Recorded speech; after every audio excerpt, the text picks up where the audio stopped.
बातमी आता सर्वात महत्त्वाची आहे। उच्च न्यायालयाने माणिकराव कोकाटे यांना 1 लाखाचा जामीन मंजूर केलेला आहे।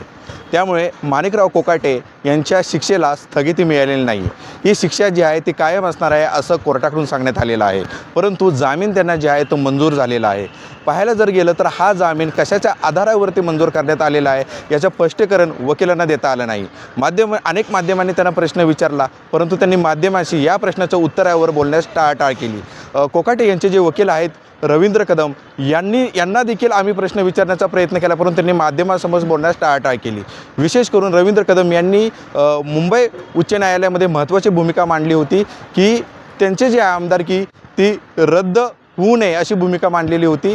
परंतु कायद्याच्या अनुसरून जर एखाद्या आमदाराला किंवा खासदाराला 2 वर्षापेक्षा अधिक काळ शिक्षा होते तर त्यांची आमदारकी ही रद्द केली जाते। काही वेळापूर्वी वकिलांनी माध्यमांसमोर बातचीत केली आणि त्यांनी देखील स्पष्ट केलं की त्यांची आमदारकी आहे ती राहणार नाही। त्यामुळे माणिकराव कोकाटे यांना हा सर्वात मोठा धक्का मानला जातो आहे। विशेष जर दुसरी बाजू जर पाहायला गेली तर ज्यावेळी माणिकराव कोकाटे मंत्री होते त्यांनी 1995 साली मुख्यमंत्री सहाय्यता निधीतून जी सदनिका आहे ते हडपण्याचा प्रयत्न केलेला आहे असे देखील त्यांच्यावर आरोप ठेवण्यात आलेला होता। सकाळी जे युक्तिवाद सुरू झालेले होते त्यात 3 याचिका दाखल करण्यात आलेले होते आणि तिन्ही याचिकाच्या समोर रवींद्र कदम जे माणिकराव कोकाटे यांचे वकील आहेत त्यांना स्पष्टीकरण देता आलेलं नाही हे स्पष्ट झालेलं आहे। त्यामुळे माणिकराव कोकाटे यांना जामीन मंजूर झालेला आहे। 1 लाखाचा जामीन जो आहे तो मंजूर करण्यात आलेला आहे।